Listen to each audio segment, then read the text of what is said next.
الحمدللہ، اللہ تعالیٰ کا لاکھ لاکھ شکر ہے کہ مالک الملک نے اپنی یاد کی توفیق اور موقع عطا فرمایا۔ لاکھوں اور کروڑوں درود حضرت محمد مصطفیٰ صلی اللہ علیہ وآلہ وسلم پر، جن کے طفیل مالک الملک نے یہ مہربانی عطا فرمائی۔ سامعین کرام، اللہ تعالیٰ نے قرآن پاک میں ارشاد فرمایا، اعوذ باللہ من الشیطان الرجیم، بسم اللہ الرحمن الرحیم۔ آپ صلی اللہ علیہ وآلہ وسلم کہہ دیں، اے میرے وہ بندو جنہوں نے زیادتی کی اپنے نفسوں پر، مایوس نہ ہوں اللہ کی رحمت سے۔ بے شک اللہ تعالیٰ بخش دیتا ہے سارے گناہوں کو، بے شک وہ بخشنے والا ہے، بہت زیادہ رحم والا ہے۔ اور لوٹ آؤ اپنے رب کی طرف اور سرخم ہو جاؤ اس کے سامنے، اس سے پہلے کہ تم پر آ جائے عذاب، پھر تمہاری مدد نہ کی جائے گی۔ اور پیروی کرو اس عمدہ کتاب کی جو اتاری گئی تمہارے رب کی طرف سے تم پر، اس سے بیشتر کہ تم پر عذاب آ جائے اور تمہیں خبر بھی نہ ہو۔ کوئی شخص کہنے لگے، افسوس ہے ان کوتاہیوں پر جو مجھ سے سرزد ہوئیں اللہ کے بارے میں، اور میں تو مذاق اڑانے والوں میں سے تھا۔ یا یہ کہے کہ اگر اللہ تعالیٰ مجھے ہدایت دیتا تو میں ہو جاتا پرہیزگاروں میں سے۔ یا یہ کہنے لگے جب عذاب دیکھے، کاش مجھے ایک بار پھر موقع دیا جائے تو میں نیکوکاروں میں سے ہو جاؤں گا۔ ہاں بے شک آئیں تمہارے پاس میری آیات اور تم نے ان کو جھٹلایا، اور تو گھمنڈ کرتا تھا اور تو کفر کرنے والوں میں سے تھا۔ اور روز قیامت آپ صلی اللہ علیہ وآلہ وسلم دیکھیں گے انہیں جو جھوٹ بولتے تھے اس حال میں کہ ان کے چہرے سیاہ ہوں گے۔ کیا نہیں ہے جہنم میں ٹھکانہ تکبر کرنے والوں کا؟ اور نجات دے گا اللہ تعالیٰ متقیوں کو کامیابی کے ساتھ، نہ چھوئے گی ان کو کوئی تکلیف اور نہ وہ غمگین ہوں گے۔ اللہ تعالیٰ پیدا کرنے والا ہے ہر چیز کا، اور وہی ہر چیز کا نگہبان ہے، وہی مالک ہے آسمانوں اور زمین کی کنجیوں کا۔ اور جو لوگ انکار کرتے ہیں اللہ تعالیٰ کی یہ یاد کا، وہی لوگ خسارہ میں ہیں۔ پچھلے فرمان الہی میں فرمایا گیا کہ کائنات کا ذرہ ذرہ اللہ تعالیٰ کی تخلیق، ربوبیت اور قدرت کا ثبوت دے رہا ہے۔ اللہ تعالیٰ وحدہ لا شریک ہے، نہ اس کی ذات میں کوئی شریک ہے، نہ صفات میں کوئی شریک ہے۔ لیکن جو لوگ عقل سے محروم ہیں، ایمان سے محروم ہیں، وہ اتنے شیطان کے قبضے میں ہوتے ہیں اور اس طرح ظلمت میں ڈوبے ہوتے ہیں کہ وہ انتہا درجے کی حماقت کا مظاہرہ کرتے ہیں۔ جس طرح بتوں کو اللہ تعالیٰ کے ہاں سفارشی خیال کرتے ہیں، اللہ تعالیٰ جس کی طرف سے ہر چیز عطا ہے اس کا ذکر سن کر خفا ہوتے ہیں، اور بتوں کا ذکر سن کر خوش ہوتے ہیں جن کا کوئی کمال نہیں۔ دیکھتے ہیں کہ اللہ تعالیٰ موت دیتا ہے، نیند دیتا ہے، اللہ تعالیٰ ہی رزق دیتا ہے اور رزق کو تنگ کرتا ہے، مگر وہ تکلیف کے وقت اللہ تعالیٰ سے مانگتے ہیں، اور جب اللہ تعالیٰ تکلیف دور کر دیتا ہے تو وہ اپنی کمال سمجھنے لگتے ہیں۔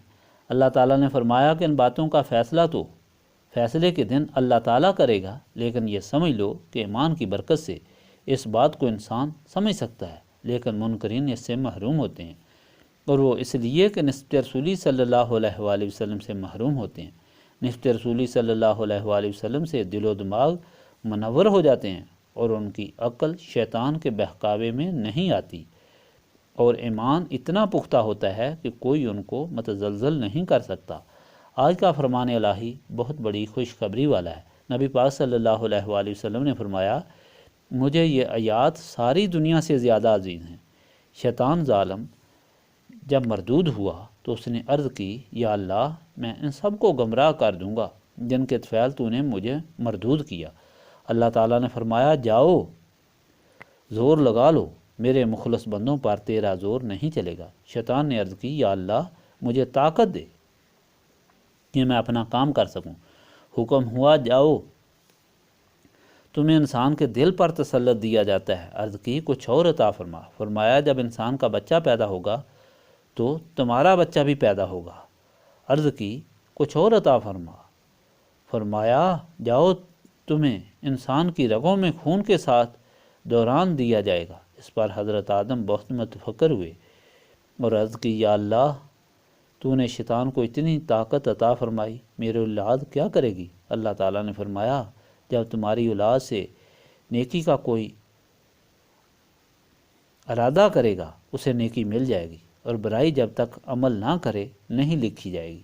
آدم نے عرض کی یا اللہ کچھ اور عطا فرما۔ فرمایا جو تم میں سے ایک نیکی کرے گا اسے 10 نیکیوں کا ثواب ملے گا۔ عرض کی یا اللہ کچھ اور عطا فرما۔ فرمایا جو بھی تم میں سے توبہ کرے گا سچے دل سے تو اس کے سارے گناہ معاف کر دیے جائیں گے۔ نبی پاک صلی اللہ علیہ وآلہ وسلم نے جب مخلوق کو دین اسلام کی دعوت دی، جنت اور دوزخ کے متعلق قرآن پاک کی تعلیم سے واقف فرمایا، گناہوں کے عذاب کے بارے مطلع کیا، تو اس وقت کے ظالم لوگوں نے عرض کیا کہ ہم تو بہت بڑے بڑے جرم کے مرتکب ہوئے، ہمارے لیے تو بخشش نہیں، پھر اسلام لانے کا کیا فائدہ؟ اس پر حکم ہوا جتنا بھی اپنے اوپر ظلم کر چکے ہو اللہ تعالیٰ کی رحمت سے مایوس مت ہو، اللہ تعالیٰ غفور الرحیم ہے، وہ سارے گناہ بخش دیتا ہے۔ ایک شخص بہت بوڑھا مشکل سے ایک لاٹھی کے سہارے خدمت میں حاضر ہوا۔ عرض کی یا رسول اللہ صلی اللہ علیہ وآلہ وسلم میرے اتنے گناہ ہیں کہ اگر ساری دنیا پر پھیلا دیے جائیں تو ساری دنیا کو ڈھانپ لیں گے، کیا میں اگر اسلام لاؤں تو میرے سارے گناہ معاف کر دیے جائیں گے؟ آپ صلی اللہ علیہ وآلہ وسلم نے فرمایا کیا تم اللہ تعالیٰ کو خالق اور وحدہ لا شریک مانتے ہو اور مجھے اللہ تعالیٰ کا آخری رسول صلی اللہ علیہ وآلہ وسلم مانتے ہو؟ اس نے عرض کی کہ میں گواہی دیتا ہوں لا الہ الا اللہ محمد الرسول اللہ۔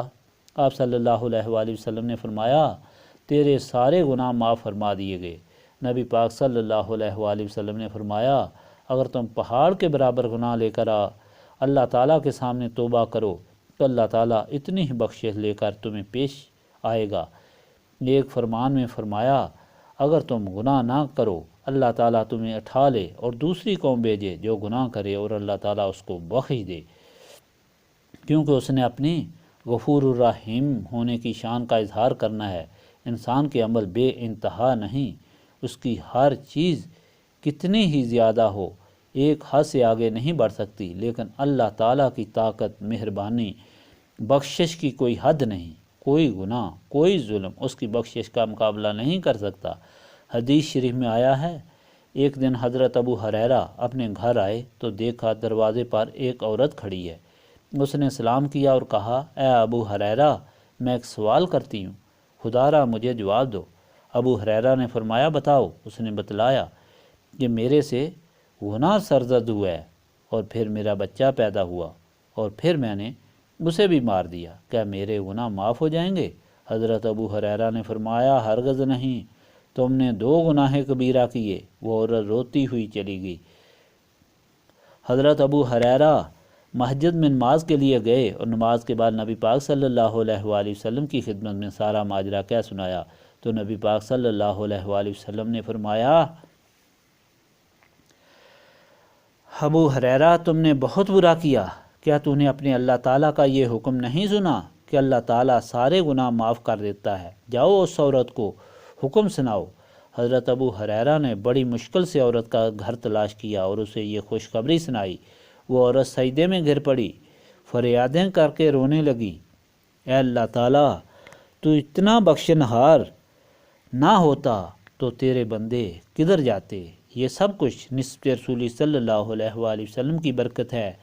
اسی نسبت رسولی صلی اللہ علیہ وآلہ وسلم کو حاصل کرنے کے لیے ہم یہاں یاد الہی سے سینوں کو صاف کرنے کی کوشش کرتے ہیں تاکہ خدا سے اس نعمت کے لیے فریاد کریں۔ استغفر اللہ العظیم الذی لا الہ الا هو الحی القیوم واتوب الیہ۔ استغفر اللہ العظیم الذی لا الہ الا هو الحی القیوم واتوب الیہ۔